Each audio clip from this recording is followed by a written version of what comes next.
Shalom, shalom, or shall I say Shabbat shalom l'chol. All praises and honor to the Most High who brought us to another Shabbat, giving us peace on this day and rest.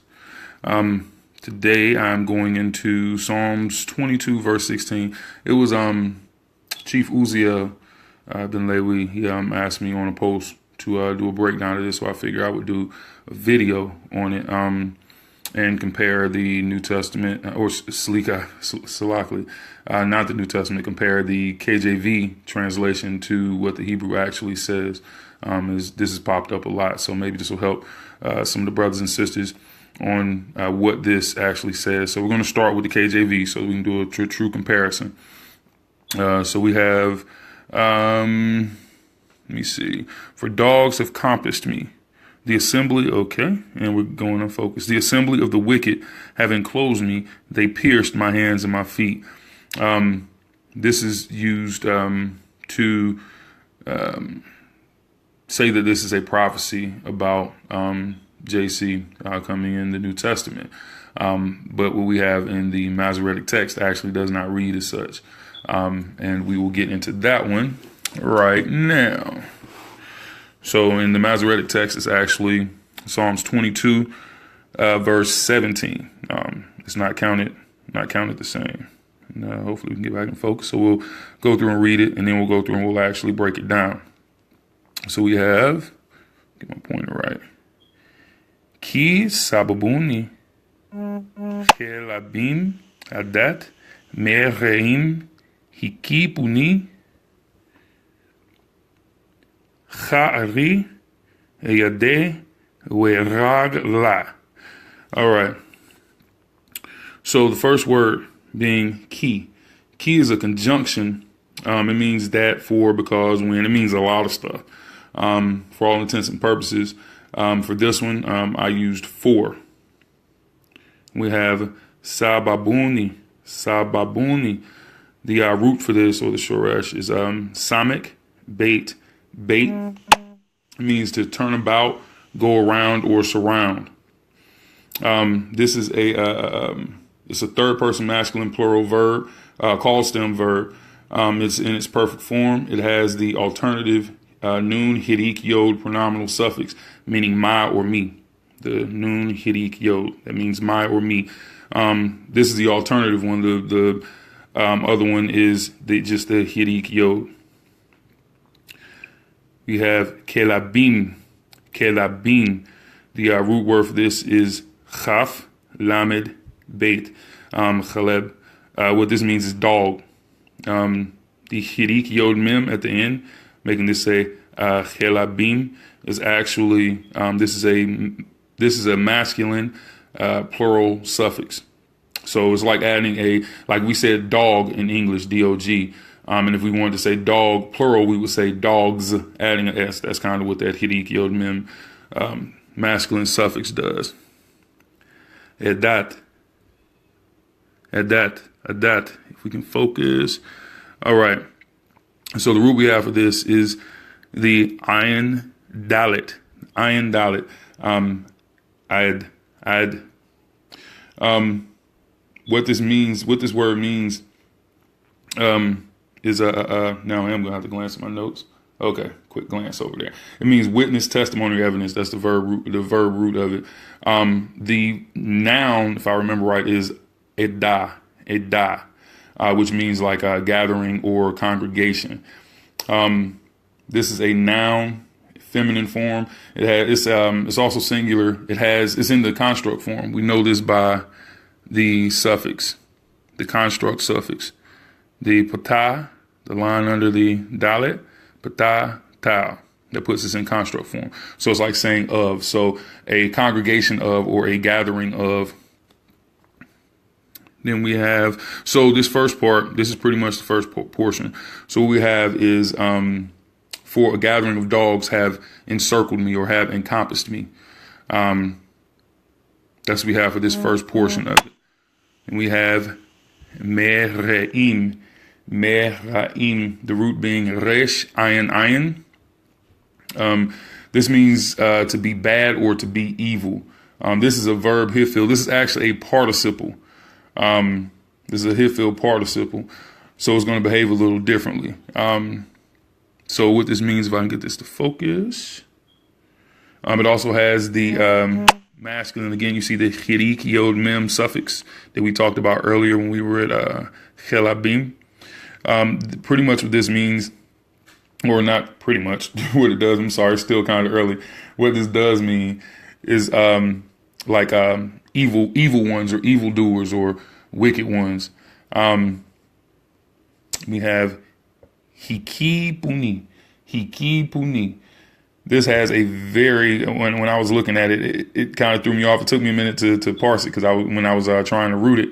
But the root for this is actually nun, kof, pesofit. It also means to go around, to compass around. And it has the alternative nun, hirik. Oh, I ain't even on there. I'm sorry. I'm trying to look at the book instead of looking through here. It has the nun, hirik, yod, alternative pronominal suffix at the end. So this would be encircled or encompassed or circled me. And this is the magical word that we seem to have so many problems over. Cha'ari. The root for this is aleph, resh, ayin, aleph, resh, yod, salakli. All right. This has the inseparable preposition on the front, the chaf, meaning like or as. Ari means lion, so as a lion or like a lion. We have yadeh. Yadeh, actually, the root for this is yod dalet.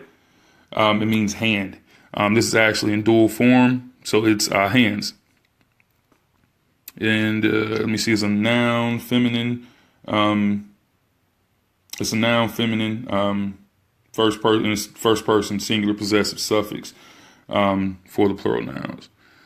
We have we.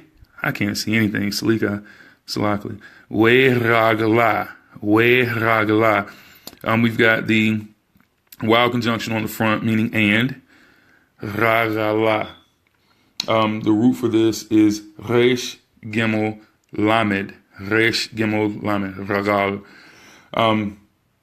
Which means to go on foot, to spy out, to walk along. This is a noun, feminine. It's also in dual form, and it means and feet. So what we have here on this is not what the KJV says, for dogs have compassed me, the assembly of the wicked have enclosed me, they pierced my hands and my feet. Even if you go into the Septuagint and look at the Greek, that word pierce shouldn't be there. I'm pretty sure many who look at this, if they have compensatory length in the game, I'm pretty sure if many go in and look at this, they will see that they will say that, if you go into the Septuagint, what it says. Well, the Septuagint literal meaning also doesn't say they pierced my hands and my feet. It would say that it would be more like they gouged my hands and my feet. That's with pierced not being the same thing. So the rendering for this is, for a gathering of dogs have encircled me. Evil men surround my hands and feet as a lion. We can actually go further into this because which I'm going to show, we can go into, let's see, we can go into some Psalms. We're going to show where David frequently compared his enemies to lions. So we'll start with, matter of fact, the one I like the most. We'll start at Psalm 17. I think I highlighted all of these. So, yeah, I did. And we're just going to do the English. We're not going to the Hebrew of these. Because, I ain't had that much time to do this. But we'll read the English of them. This is coming out of Stone Edition tonight. Guard me like the apple of thy eye. Shelter me in the shadow of your wings from the wicked who have plundered me, my mortal enemies who surround me. So we get again, enemies surrounding him. In their fat they enclose themselves. Their mouths speak with arrogance. As we step forth, they immediately surround us. They fix their gaze to spread over the land. His appearance is like a lion that yearns to tear asunder, and like a young lion lurking and hiding. So there's just one. We're going to go through a few more. So we're already seeing that, the strong comparison of David's enemies being made to lions. So the whole pierced thing doesn't seem to fit very well with the narrative that's going on. So let's check out a couple of more Psalms, and then we're going to get off of here. Let's see. Let's check out Psalms 35. And this is why Hebrew literacy is important, so that you can actually get the truth in what's being said and not just, taking someone else's word for it. And I did actually verify all of these where it does say lion and enemies and everything. I did actually check these. I'm just not doing them in Hebrew because I don't have them parsed. All right, so this is going to be Psalms 35, 14 through 18. As for a friend, let's see if we can get this a little closer. As for a friend, come on. As for my own brother, I went about like a mother in mourning. I bent over in gloom. I can hardly see this, so please forgive the reading. I don't know why this won't focus now. But when I limped, they rejoiced and gathered. The wretched gathered against me. I know not why. They tore at me and would not be silenced. With flattery and mockery for the sake of the loaf, they gnashed their teeth at me. O Yahweh, how long will you look on? Rescue my soul. I promise I normally don't read like this. I just can't see it. Rescue my soul from their destruction. My essence from the young lions. Then I will thank you in a great congregation before a mighty throng. I will praise you. So again, we see his enemies, those ones encircling him and camping around him, being compared to lions. And we're going to go to one more. So we'll go over to Psalms 57, 1 through 6. There you go. All right, so Psalms 57. Again, this focusing. Tell you what, I'm going to try to aim this, and I'm just going to kind of read over my phone because it's terribly hard for me to see this through my phone. All right, so it says, for the conductor, a plea to be spared from destruction by Dawid, a mishtam when he fled from Saul in the cave.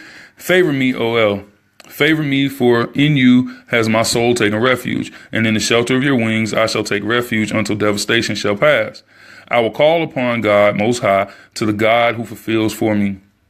He will dispatch from heaven and save me from the disgrace of the one who yearns to swallow me, Selah. God will dispatch his mercy and his truth. My soul is among lions. I lie with men who are aflame, people whose teeth are spears and arrows and whose tongue is a sharp sword. Be exalted above the heavens, O God, above all the earth, be your glory. So again, like I said, we're seeing what we're seeing with Psalms 22, 16 in the KJV, verse 17. If you get into your Tanakh editions, what you see is David's enemies were often called lions. It often speaks of him being encompassed or circled by lions. So it's not something new. The verse itself in the KJV is definitely off. And I think it was an intentional attempt to add New Testament doctrine into the Tanakh. Because what you end up getting is when people say the Septuagint, the real Septuagint is really no longer in existence. You have a version of the Septuagint that was done by Origen, which is where everything stems from now. And it was a very, very flaky reconstruction that he did. So, yeah, I'm definitely more apt to lean on the Masoretic text. And again, even the Septuagint, when you read in the Greek, it does not say anything about pierced my hands and my feet. So hopefully this was informative. May all of you have a wonderful Shabbat. May the Most High be with you. May he be gracious and bless your families and bless you as well. And continue to let us all receive mercy and see more days. Hallelujah. Shabbat shalom.